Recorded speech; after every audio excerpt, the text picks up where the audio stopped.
This will define everything. Well, the Mets just ended a disappointing series versus the Marlins, dropping 3 of 4 at home at Citi Field. After trimming the Phillies' NL East to 4 games, it's now back to 6 games as the season turns to September. I am Adam Choit, your host for today here on Mets Digest. And before we dig in on all that, I just want to give you guys a quick heads up, a quick reminder to please subscribe, because as you can see, nearly 68% of you guys watching these videos are not subscribed, so please take a quick second to do that. It is appreciated for sure. Let's get into it. The Mets dropped 3 of 4 to the Marlins over the weekend. Very disappointing after that series versus the Phillies where Tong pitched and there was just so much momentum and so much excitement at Citi Field. The Marlins always continue to be a thorn in the Mets side over the years. Just a very bad series for the Mets out at their home ballpark. Just bad pitching, bad defense, bad execution in a bunch of areas come to mind off the top of my head. And it's just not what you wanted to see from the Mets from this weekend. Luckily, the Phillies did lose earlier today as well, so that keeps the Mets 6 behind the Phillies. Let's get into some of the recap here of where the Mets stand currently. The Mets head out onto a pivotal road trip after an 11-17 August ends with a sloppy series against the Marlins. The Mets ended August with 177 runs and 53 homers, both franchise records for any month. They also went 11-17, committed 16 errors, and won just 7 games not started by rookie pitchers who began the month in the minors. The Mets dropped 3 of 4 to the Marlins, erasing any momentum they created with a rousing 3-game sweep of the NL East leading Philadelphia Phillies earlier in the week. That's from Fox Sports, the AP. So, yes, despite the great offensive month and all the excitement with the homers and the rookie pitchers, August was just not really a great month in the wins-loss column for the team, as I just mentioned, 11-17. It's funny how that, not funny, but it can definitely get clouded in the excitement of all the record-setting power month for the Mets, and as well as the emergence and the call-ups of McLean and Tong, that the Mets finished with a losing record and didn't really play good baseball from start to finish in the month of August. Let's continue on here. Also from the AP, Fox Sports, New York is 4 games ahead of the Cincinnati Reds for the final National League wild card, heading into its penultimate road trip of the season, a 10-game trek against a trio of contenders. The Mets will conclude the trip with a 3-game series in Cincinnati and a 4-game set in Philadelphia after visiting the AL-leading Detroit Tigers.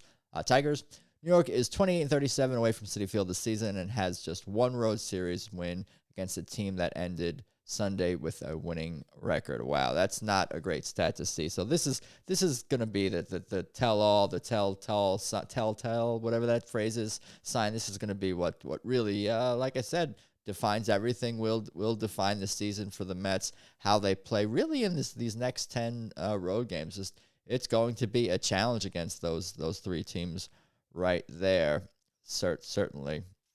Let's continue on here. Here's the standings. As you can see, the Mets are 6 behind. The Phillies, as I mentioned, lost tonight. Marlins, Braves, Nationals are basically, they're out of it.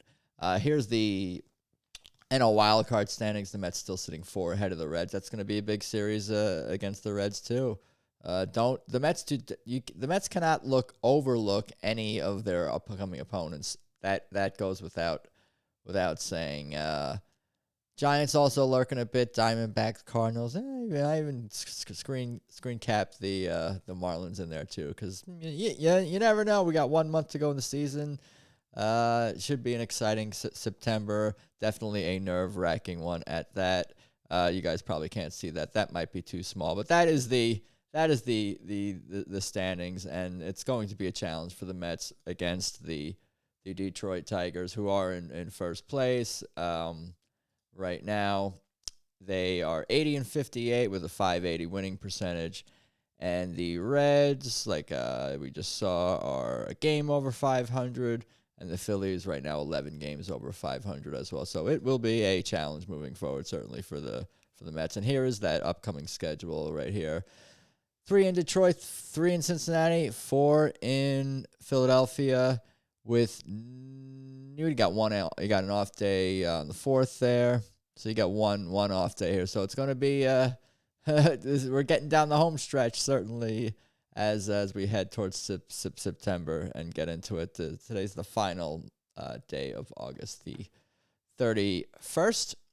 Here's the little bit broader look here at the entire month schedule. Also got games against the Padres, Cubs, Rangers. These are not gimmies. The Nationals played the Mets tough earlier in the month. I don't have to tell you guys about what the Marlins are capable of doing to the Mets at Citi Field, let alone at the Marlins home ballpark as well.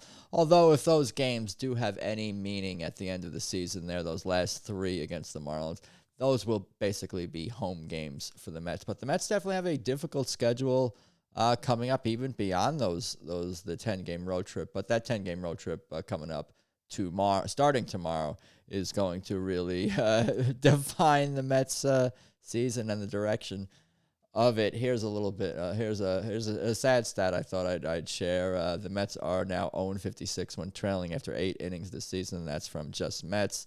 Yeah, after the 5-1 loss today to the Marlins, just another example of that, not being able to come back. I mean, the offense definitely showed a pulse. I haven't seen any fire Eric Chavez commentary tweets all that much this past month. But yeah, this is just another stat that fans are very much aware of that continues to be the case here. The Mets not being able to come back late, and this is really another a stat here, statistics that have defined the Mets this month. As you can see, Nolan McLean and Jonah Tong been lights out, but everyone else has not been good at all here in August. 6.68 ERA for Peterson. Senga, not much better, 6.18. Holmes, 4.32, okay. Manaea has been a disaster, 7.13. So there's been definitely a lot of rumblings and grumblings, and Mets the Mets fans wanting Stearns to call up Brandon Sproat, especially. How could you not? How can you not clamor for that? How can you not ask for that after seeing, after just looking at this right here and seeing the success of Tong and McLean? How could you not want Sproat to join as well? But we shall see on that. And it could be something that the Mets are looking at as a serious option, because here's John Harper covering the team. Mendoza sounded like a guy who'd vote to see Sproat and Senga's spot next time around on Senga. This is from Mendoza. A lot of non-competitive pitches, having a hard time competing in the strike zone. Pretty sure we're going to have some discussion what's next for him. That's pretty damning stuff. Pretty telling from the Mets manager. Senga admitted to being confused by his poor performance lately. Seems to be searching for answers. Absolutely time to slot Sproat in for him, especially in light of the success McLean and Tong have had so far, echoing basically what I just mentioned before. Yeah, Senga sounds like someone who doesn't have the answers. He was also commenting that this is not something he's ever experienced in his entire pitching career, pitching life, where he's had ongoing struggles. He's always been, at least in his time with the Mets, being a master of his craft, being able to wiggle out of jams when he doesn't have his best stuff and rely on other pitches when he doesn't have his other plus pitches. And the fork has just been his forkball. His ghost fork has really been an unhittable pitch until recently. It would seem he just doesn't have the command at the moment. He's searching, and the Mets are going to have to figure out what to do about their starting pitching struggles. So this is from Unbiased Mets Fan. So now, not only does Kodai Senga require them to move to a 6-man rotation due to his inability in year 3 to adjust to an MLB schedule, but he rarely ever goes deep, often injured, and has now stunk for 2 months. I've been pretty lenient with him, but at what point do you have to question whether he even makes the postseason roster and can be relied upon for 2026? He's killing this team in multiple ways. And as upsetting as this tweet is, there's definitely a lot of validity to it. There's a good point here that it's a solid take, and we'll just have to wait and see. This is basically what Mendoza and Stearns have been saying, is that they're going to take it turn by turn. every rotation, every start is I don't want to say a tryout, but it's definitely there's pressure on this team right now. Certainly heading into the most important stretch of the season. There's definitely been some frustration. I've never experienced something like this for an extended period of time. That's Kodai Senga talking about the frustration with his struggles. Yeah, he just doesn't he doesn't have the answers, and he is searching for them. As are the Mets after losing 3 of 4 to the Marlins, but quick turnaround in Detroit tomorrow. Don't have much time to think about their losses to the Marlins. Not much time to lick their wounds. That's probably for the best as they take the field tomorrow against the Tigers.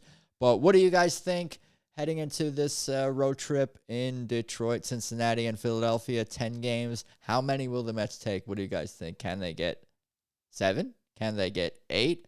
That's those are huge asks. Of course, it's going to be tough to chase down the Phillies, but definitely want to keep the Reds at bay and maybe try to hunt down the Padres and Cubs as well, or whoever is ahead of them in the wild card race. It's definitely going to be a wild and exciting September. But like, comment, share, do all the things, comment below, and let's go Mets.